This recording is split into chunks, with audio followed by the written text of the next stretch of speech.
صحابی رسول کو صف درست کرتے ہوئے رسول اللہ صلی اللہ علیہ وسلم نے اس کے پیٹ پہ چھڑی لگا دی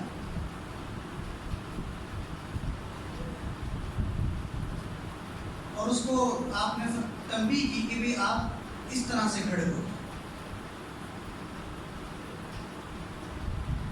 لیکن جب آپ نے اس کو چھڑی لگائی، اب چونکہ آپ کا مزاج ہے رحمت کا، شفقت کا،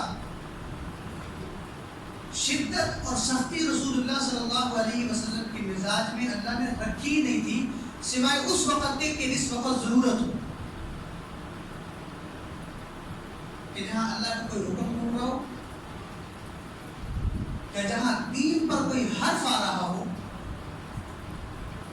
جس وقت تقاضا ہوتا ہے ایمانی غیرت کا. اس کے علاوہ آپ کو تو اللہ نے فرمایا کہ آپ رؤوف اور رحیم تھے. لقد جاءکم رسول من انفسکم عزیز علیہ ما عنتم حریص علیکم بالمؤمنین رؤوف الرحیم. ایمان والوں پر آپ مہربان ہوتے تھے اور ہر وقت اپنے ساتھیوں پر رحم دلی کا مظاہرہ کرتے تھے. اب خیال آنے کے بعد آپ نے اس صحابی کو بلایا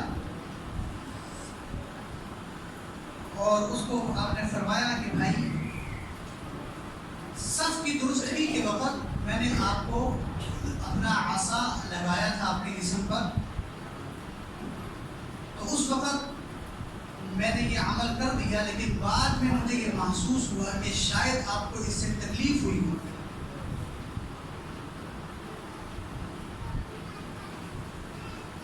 چاہے جائے کہ کسی کو بڑی مجلس میں ذلیل کرنا،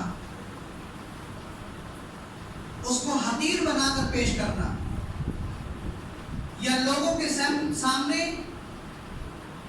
اس کو گرا ہوا بنا کر پیش کرنا اور اس کی ذات پر طنز یا طعنہ کسنا، یہ کتنا بڑا گناہ ہوگا. لا یسخر قوم من قوم، تم میں سے کوئی بھی کسی کا مذاق نہ بنا سکتا، کیونکہ انسان ہونے میں تم سب برابر.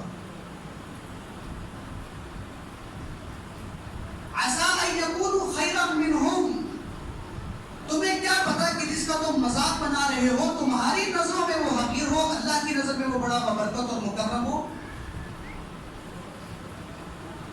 وَلَا تَلْمِزُوا أَنفُسَكُمْ وَلَا تَنَابَزُوا بِالْأَلْقَابِ، اور فرمایا کسی کو پکارو تو اس کے اصل نام سے پکارو، اس کا نام بھی بگاڑ کر مت پکارو. چاہیے کہ آپ کسی کو ایسے نام سے بھرے مجمع میں، محلے میں، چوک میں، چوراہے میں پکاریں کہ جس سے پوری پبلک میں اس کا مذاق بن جائے اور پھر وہ اپنے اس لقب کو لے کر دنیا سے جائے. آج ایسے ہی ہوتا ہے. اور اس میں ایک بات یہ بھی یاد رکھیں کہ آپ جو بچوں کا نام رکھتے ہیں اسی نام سے بچوں کو پکارا کریں. ہمارے ہاں نام تو بڑا خوبصورت رکھا جاتا ہے جب بچہ پیدا ہوتا ہے،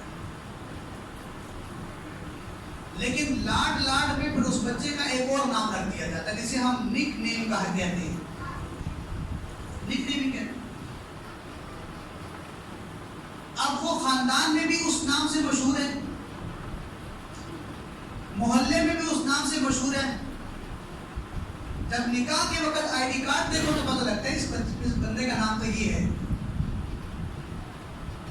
کرنا چونکہ اس کا نام مشہور ہی اس طرح سے ہوا ہوتا ہے کہ اصل نام کی طرف توجہ کبھی جاتی نہیں. کئی ساتھیوں کے نام میں نے نکاح کے وقت مجھے پتہ لگی، اور میں ان کو دیکھتا ہوں کہ یار اتنا پیارا بندہ، اتنا پیارا نام اس کا ابو نے رکھا ہوا ہے، امی نے رکھا ہوا ہے، خاندان والوں نے رکھا ہوا ہے، لیکن اس کو مشہور کس نام سے بیچارے کو کیا گیا.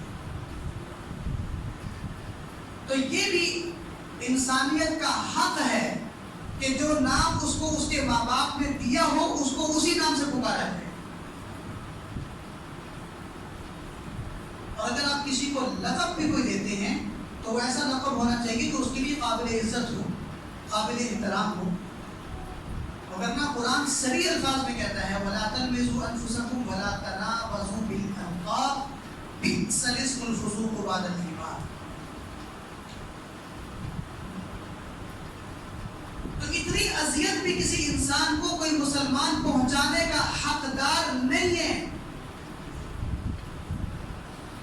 چاہے جائے کہ ہم ایک مسلمان دوسرے مسلمان کو اس قدر کسی تکلیف میں مبتلا کر دے کہ اس کی زندگی جینا اس کے لیے مشکل ہو جائے، جیسے آج کل گھروں میں معاشرے میں ہو رہا ہے.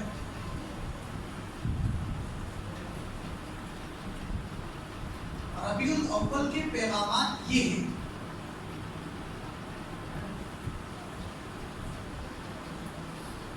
کہ آپ رسول اللہ صلی اللہ علیہ وسلم کی مبارک سیرت کے تذکرے کریں اور ان مبارک پہلوؤں کو یاد کریں کہ جن مبارک چیزوں کو اعمال کو دینے کے لیے رسول اللہ صلی اللہ علیہ وسلم کو مبعوث کیا گیا تھا امت میں، اور امت ان پر عمل کر کے اپنی زندگی کو اپنی آخرت کو بہتر بنا سکتی ہے، سنوار سکتی ہے.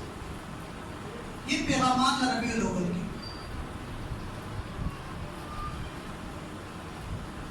لیکن بدقسمتی سے ربیع الاول کا تصور ہمارے ہاں کچھ اور بنا دیا کہ جس سے سیرت طیبہ تو کہیں دور چلی جاتی ہے اور ہم ان کاموں میں ملوث پائے جاتے ہیں جو آپ صلی اللہ علیہ وسلم کی ذات کے شان کے لائق ہی نہیں.